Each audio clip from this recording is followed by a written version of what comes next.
अदबी बैरक चिन्योट, आपका अपना चैनल। सब्सक्राइब कीजिए, लाइक कीजिए, शेयर कीजिए। जी अस्सलाम वालेकुम। उम्मीद है सब दोस्त खैरियत से होंगे। तो ये जानकर नहायत खुशी और मसरत हुई है कि हमारे चिन्योट के देरीना दोस्त नदीम आलम हुर्रा साहब, जो कि अदबी बैठक नाम के एक अदबी हल्के के बूढ़े रवा हैं और उसकी सरगर्मियों में नहायत फ़ाल किरदार अदा करते हैं कि अब उन्होंने अपना माशाल्लाह से यूट्यूब चैनल भी शुरू कर दिया है।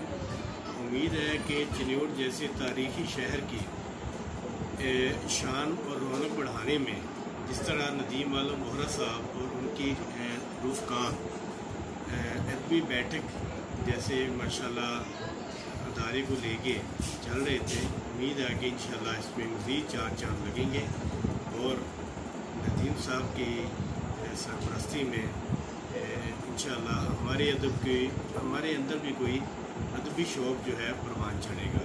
माशाल्लाह से नदीम आलम साहब बहुत आगो बहा शख्सियत के मालिक हैं कि जिनके करीब बैठ जाएँ तो वक्त गुजरने का एहसास नहीं रहता और आप हर तरह के मौजू पर माशाल्लाह खुली डुली और कुर्बानी से गुफ्तगू करते हैं, जो कि अकल और शऊर से माशाल्लाह भरपूर होती है।